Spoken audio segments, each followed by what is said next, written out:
Good afternoon. Today's date is 11/13/22, and we're very fortunate to have two young people here with us today. And to the left of them are 4 champagne bottles they found in their dad's case recently, and he worked as a carpenter at the LST factory in Evansville from 1942 to 1945. Can you say your name? My name is Sara Catherine Cares Becker. Maiden name is Cares. My mother's name is Anna Genevieve Umfried. My dad's name is Henry Peter Cares Jr. Okay. And sir? I'm Danny Cares. Okay. And Danny, why don't you tell us first, when was Dad born and when did he die? He was born in 1911 and he died in 1983. And before we went to war, was he a carpenter before we went to war, or did he get that occupation later? His dad was a carpenter, and then he became a carpenter. He was in the service, but he was in between the 2 world wars. Yeah. And when he got back out of the service, he went back to being a carpenter. So, because he was born in 1911, he was a little bit old for World War II and too young for World War I. So yes. Some men they landed in that area. So scaffolding was pretty important for making the LST. If you look at some old pictures, lots of scaffolding, lots of molds are made, and he probably did a lot of that. Yeah, I'm not sure what he did there. Mm-hmm. I just knew that he worked there. Did you ever see your dad, did you ever hear your dad talk about anything, ma'am? Just that he found some of these things and they happened to come home with him. Oh, good. And give me your first name again. Sarah. Okay, Sarah. And did he live in Evansville and your mom live in Evansville all their life? Yes. They born and raised here? Mom was raised in Enfield, Illinois, and when they married, they were in Evansville. How did she get over here? She come for work, or how'd they meet? Oh dear. They met at a church social. Uh-huh. Somebody said, "Hey Genevieve, there's your cousin." Well, it wasn't her cousin, it was her future husband. Uh-huh. And she worked at Betty Maid Dress Factory after she got out of high school and college in Henderson making dresses. Uh-huh. And after she had her baby, she didn't work anymore, or did she continue to work? She worked with us kids. A woman's work is never done, you know that. How many kids in your family? There are 4 of us. 4 of you. 2 And we are the only 2. left. Uh-huh. Yes. Yeah. Okay, and then Danny, can you tell us a little about your dad's carpentry expertise and where he worked after the war? Did he work other places? He worked as a carpenter until he retired. Uh-huh. Really, his knowledge of carpentry was tremendous. Mm-hmm. He always felt like he was inadequate. He had to quit school from 6th grade Mm-hmm. because he had to go to work and help support the family. Yeah. But his knowledge of carpentry, he could walk in a room and look around and tell you what they did wrong when they built it. Well, he grew from experience. A lot of people do that, and that's very good. Now, why don't I want you to stand up, and then, Sarah, and pull your chair out a little bit. Okay, a little bit further, a little bit further, a little bit further, a little bit further. Okay, now, you just sit there and face this. That's it. Now face me. That's right. Just like that. That's perfect. Okay, now, you stay in the picture there. Now, what we want to talk about here is there's an LST, a model of an LST right behind Danny here, and that's we made 167 LSTs here in Evansville. There's 1 left functioning in the world. It's in Evansville, Indiana. 1,100 were made or so. There were 7,000 of those ships in D-Day World War II. There's only one ship left in the world that was at D-Day, and that's our ship in Evansville, Indiana. So it's very important. In our case there, you see a box there. That box, in front of the box is a champagne bottle wrapped in, looks like a silk wrap.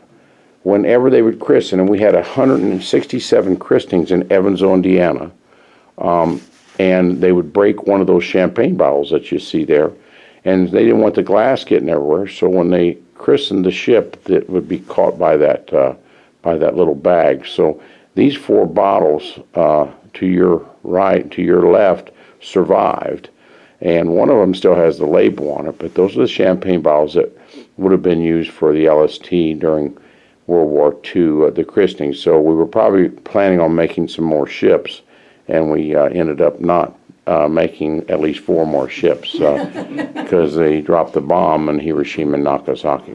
Now, to the left of that box, you see a silver bowl there, right next to Danny's arm. That's a silver bowl. And out of those 167 people, that was given to Mrs. Robinson. And you see a picture of Mrs. Robinson there. Mr. Robinson was right there. I'm zooming in on Mrs. Robinson christening that ship there. He was the chief engineer for the lighting at the LST plant. And this is a picture of both him and her with the roses. And anybody that would get was at a christening ceremony, and he was able to christen. Only the big wigs got to christen unless they did something significant. So Mr. Robinson there was Mrs. Robinson able to christen, and they got that silver bowl.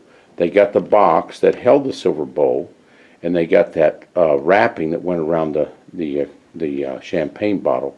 And there you see a ship on the ways over there. We had 4 ways in Evansville, Indiana, and 4 ways to before it was christened, they would push it into the river.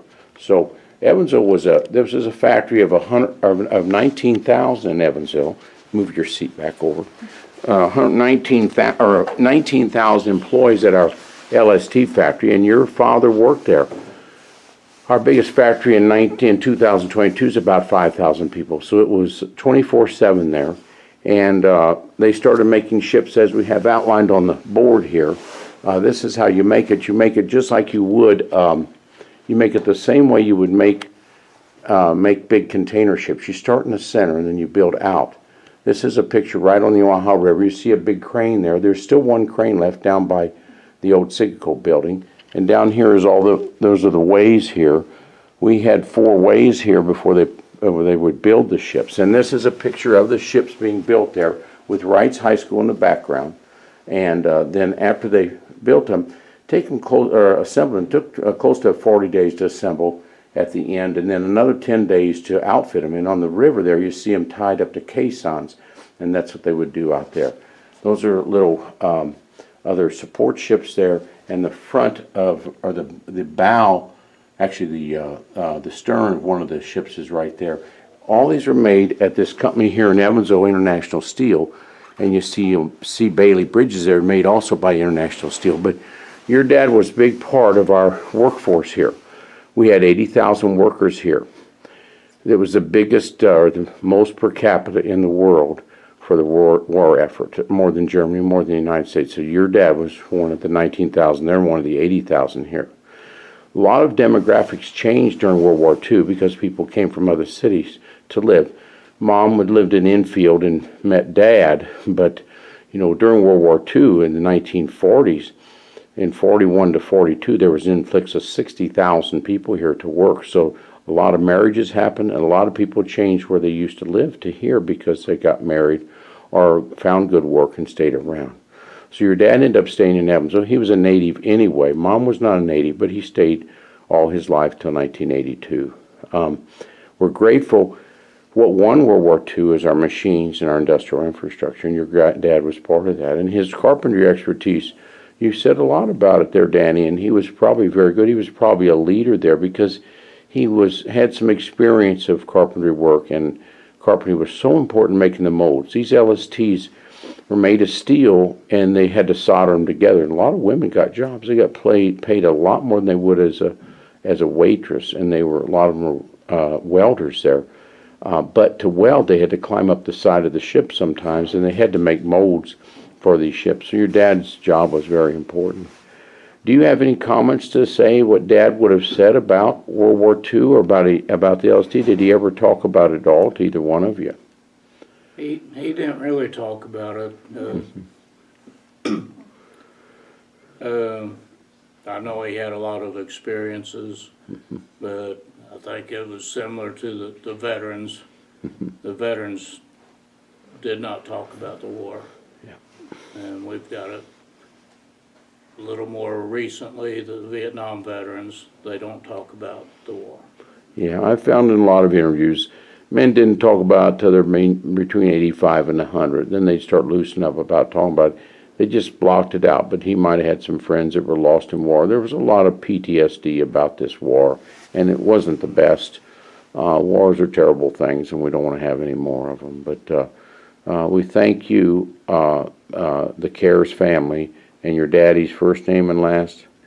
Henry Cares. Henry Peter Cares Jr. Henry Peter Cares Jr. So his dad... His dad was also a carpenter. He was a carpenter, too. Was Dad in World War I or no? Grandpa? No. He was too old. He was too old. Yeah.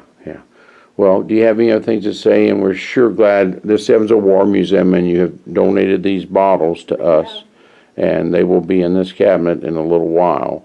And we'll get that little, we're just so fortunate to have that. We've never had a donation like this. Very unique, and we'll send you a letter. Our archivist is right here, Stephanie Pitchers, and she's going to send you a letter and tell you what she's given you, and then we'll keep it safe for a long period of time. We won't drink that champagne. Rather you wouldn't. And we won't break the bottle either, okay? One of them already, somebody got to, one of them's an empty bottle. Somebody had to get that champagne, yeah. It's our honor to be able to contribute this to the museum. It's our honor. Your dad and mom be proud of you. Your dad and mom, it's an honor for them. Your dad have done so much for our biggest factory in Evansville ever had in the past and probably ever will in the future.